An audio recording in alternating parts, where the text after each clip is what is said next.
It's an exciting world. It's exciting things happening around. So, in your opinion, what role does AI and automation have in the future of finance? I have become a business person more than a finance person now. If you were to predict one major disruption in finance over the next 5 years, I would love to have been a finance professional passing out right now. how can finance leaders embed sustainability into core business models? I would advise young entrepreneurs to seek help of fractional CFO organizations.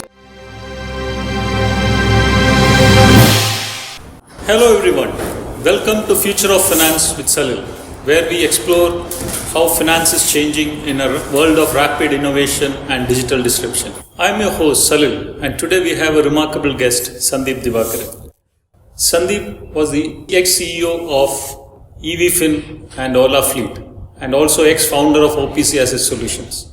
Sandeep is a chartered accountant with over 25 years of experience in leasing, asset financing and corporate strategy. Welcome to the show, Sandeep. Thank you, Salil, for having me here. Sandeep, you have been the CEO and CXO of startups and large organizations after being the CFO of those companies. So, in your perspective, how has the role of CFO changed?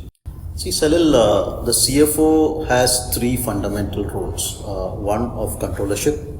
Second is most important in my opinion, managing the fund flows of the company and ensuring that the company runs all the time, every time, and funds are available. And third is that of being a strategic partner to the business and growth and innovation and whatever else that the business wants to grow and do. Over a period of time, the CFO's role has emerged from being just a controllership kind of function to being more towards the latter part, which is fund flows and fundraising, and more being a strategic partner of the business. As you know, many companies struggle with ensuring financial discipline. So, in your opinion, how do you think companies can balance financial discipline while also ensuring innovation and growth? Salil, this question comes loaded with the fact or the assumption that growth and innovation and financial discipline are at crosshairs. It doesn't. It's always complementary. Insofar as financial discipline or financial prudence is concerned, it's a hygiene. It's a given for anything, including hiring housekeeping agency. Forget growth and innovation, right? So I don't think they are at cross purposes. In fact, even when you're doing innovation, when you're doing new pilot or any of those things, it's very important to understand the success of those pilots through financial metrics. So hence, they are not at cross purposes at all. You have worked at the intersection of finance and technology. So, how do you think technology is reshaping finance operations? It's a very important question insofar as the intersection between technology and finance operations are concerned, because technology has transformed how financial transactions happen in the market, right? Gone were the days where you had checks being done on high value clearance and so on and so forth. Today you have significant portion of your revenue being paid through UPI. Hence, an ability to do accounting, finance operations, all of that digitally becomes very important. As part of my journey of working with very large-scale consumer startups, consumer tech startups, I have found a lot of those companies having to rewrite their own internal financial systems using internal technology teams, because unfortunately the technology world of accounting softwares and ERPs aren't keeping up with these innovations like UPI and so on and so forth. Hence, that itself becomes another big opportunity by itself in finance operations. AI is all the buzzword today. So, in your opinion, what role does AI and automation have in the future of finance? So, Salil, the word AI has been oft misquoted, misused, hyped in the market. I've seen a lot of organizations discuss about AI strategy in their boardrooms where they don't even have basic data structures, basic data discipline, analytics, and so on and so forth, right? The first important aspect for every organization to understand is that how is their digital ecosystem working, how is their data structures working, how is their analytics working, and then talk about automating those analytics, which is essentially what AI is about, right? Unless, of course, your business is dependent on how well AI works or machine learning works, which is a very different conversation altogether. Having said that, AI in finance is one of the most, or more importantly, AI in accounting is one of the most important areas that I'm looking forward to. You have co-founded EVfin, a sustainability-focused EV financing platform. How do you think ESG factors are shaping finance strategy?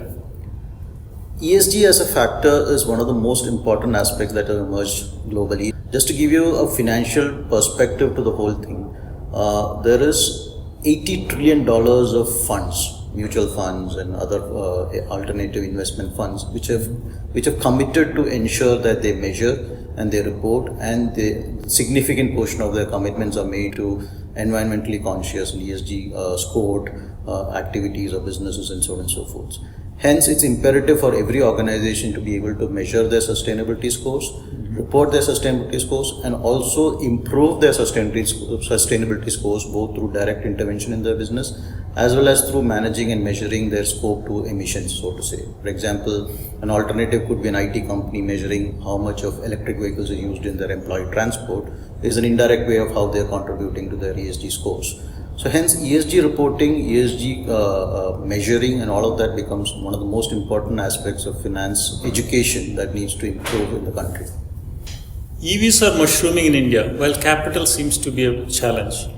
What are the challenges and opportunities in financing green mobility? See, the challenge with green mobility financing, and let me start with that because that seems to be the most concerning thing in the industry today, is essentially to a great extent due to the immaturity in the supply chain and the engineering of these vehicles. As you would understand, the electric vehicle ecosystem has been created over the last decade. This transition happened in the most fastest possible manner over the last decade, and hence the supply chain, the manufacturing processes and all are still being reaching some level of maturity. So the financing also follows that same level of maturity in terms of being able to take risk on things which are new and which are being innovated and which are being done in the market. So hence that's the challenge.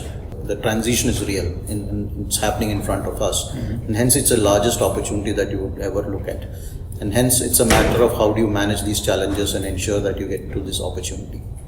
So when you say EV is still immature, how long in the future do you think that maturity cycle is? It is relative in terms of maturity. It's just that it is taking time to mature. The transition has happened in the last 10 years, whereas like I said, the other vehicles have been in existence for more than a century. Companies are innovating, startups are innovating. You have innovators like Tesla and BYD coming into the market, and it's a matter of another couple of years where we'll have a fully mature electric vehicle ecosystem in our country. How can finance leaders embed sustainability into core business models?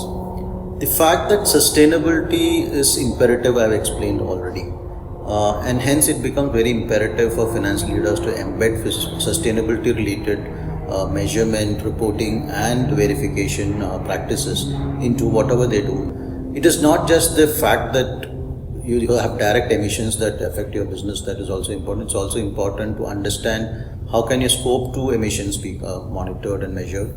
There are a lot of opportunities. Hence it becomes very important for finance leaders to not only educate themselves, train themselves, but also train their teams to ensure that they are able to measure sustainability scores, measure sustainability impact of every decisions that they make and embed it as part of their core models. Like an accounting standard, there are sustainability standards that have been evolved over a period of time, which helps you guide how do you measure sustainability adjusted EBITDAs, sustainability adjusted PBTs and so on and so forth of your business. And these become even more and more important as we go forward in the future. As per you, what skills will define the next generation of finance professionals? Insofar as the next generation finance professional is concerned, there are two fundamental imperatives. One, they need to understand technology as it impacts their functions, and technology as it impacts the industry or the company that they work for, the business they work for. The second aspect that they need to be very sharp on is to understand the key imperatives of the business they are working. What are the metrics, what are the competitors doing, what's happening overall in the industry that they are working in, not just in the local markets but globally as well, right? So be clued into technology and information on real-time basis is what they need to have as skill sets for them to succeed in the future. What advice would you give aspiring CFOs or finance entrepreneurs? I'll take a little bit of reference to something that's religious in a sense, given the fact that it's a phrase that's been there for many years, in fact many decades, which is that they should have the courage to change things they can, the serenity to accept things they cannot change, and the wisdom to know when to intervene. Right? And that's the one single thing that every finance professional needs to understand, that business comes first. Finance doesn't exist if business doesn't happen, right? But it doesn't mean that they shouldn't have the courage to alter or change or impact things that should be done in the right place. So you have advised startups and large corporates alike. What is your advice or an approach to strategic finance in an early stage startup? See, it's very imperative to understand that the two fundamental things in a early stage startup are, one is ambiguity, right? Working in complete ambiguity. And second is need of complete flexibility. And these are two fundamental things. And in the traditional approach to corporate finance or strategic finance, this actually is in crosshairs, which is working in ambiguity, not having clear plans, and being flexible about everything just goes against the grain of finance in the traditional manner in which it gets approached. And hence, it's very important to understand that you have to have an operating system that allows you to measure everything, every metric. A lot of companies tend to focus on the output metric without understanding the inputs, without understanding the controllable metric. And it's very important that when you fix these metrics very well, you are able to work in complete ambiguity with complete flexibility. And that's the key aspect to how you manage strategic finance in early stage startups. Looking back, what is that one decision that was a defining moment in your finance career?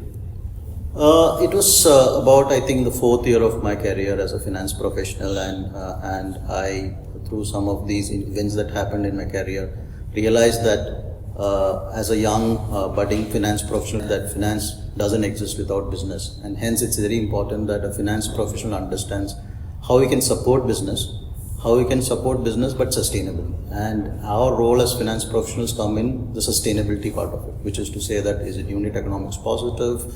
Are the guardrails being put in place? What kind of controls are in place, and so on and so forth. But we don't make the business. That's the reality of being a finance professional.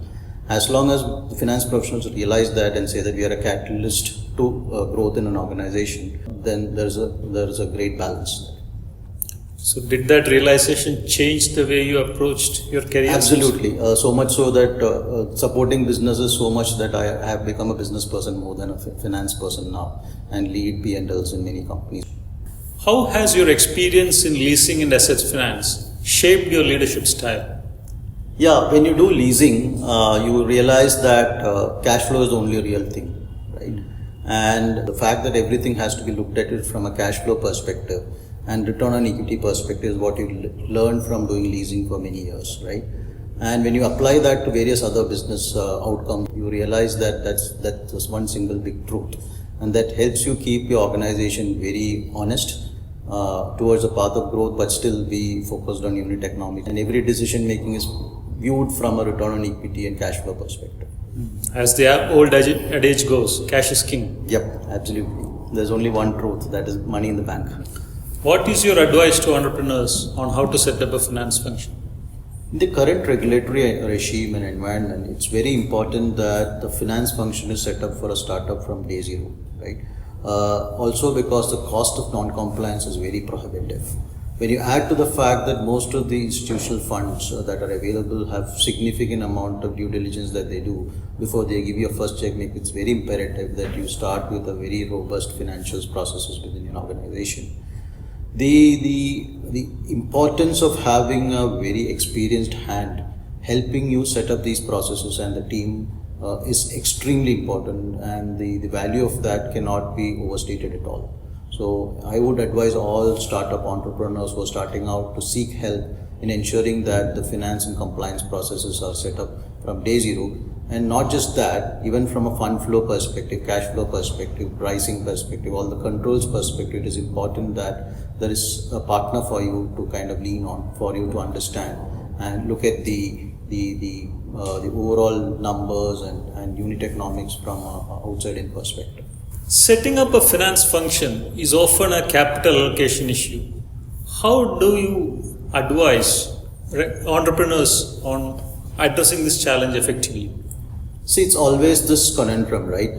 Setting up robust financial processes need experienced professionals, experienced finance professionals, reasonably large team, and so on and so forth, which becomes prohibitively expensive for an early stage startup.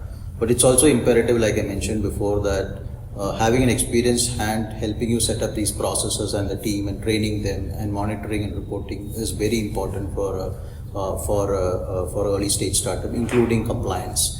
I would advise young entrepreneurs to seek help of fractional CFO organization who allow you to have the expertise of experienced professionals coming on a fractional basis with a team mentored and monitored and trained by them to handle your processes so that you get the best of both worlds, a fractional cost as well as an extremely robust systems and processes that's being built by experienced hands. If you were to predict one major disruption in finance over the next 5 years, what would it be? One of the most important things that I'm looking forward to, especially from a finance perspective, is, like I mentioned before, reporting and more importantly accounting and reporting has always been a very archaic kind of approach in terms of how people capture information, how they report information and so on and so forth. What's going to happen is with AI coming into picture, I strongly believe there are a few startups which are working in actually revamping the whole enterprise reporting processes and accounting processes using AI. And that should automate almost all processes with respect to accounting and reporting.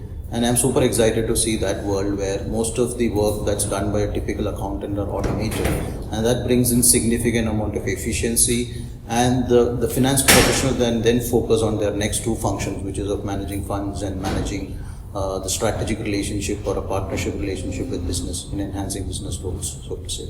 And that's what I'm excited about, looking at how does AI transform financial reporting and bookkeeping. So do you anticipate a world where accountants are completely replaced by AI agents? Yeah, I hope so. I genuinely hope so, because I strongly believe the finance professional should have a lot better things to do in life than just doing bank reconciliations. And finally, before we end this episode, do you have some final words for our listeners? It's an exciting world. It's exciting things happening around. You have seen the success of UPI. You're seeing how Wendy's is moving. India is the cusp of being a digital powerhouse, right? And a lot of things happening on AI, which is going to replace traditional bookkeeping and so on and so forth. So exciting time for us finance professionals. I would love to have been a finance professional passing out right now. It's brilliant to be part of this journey.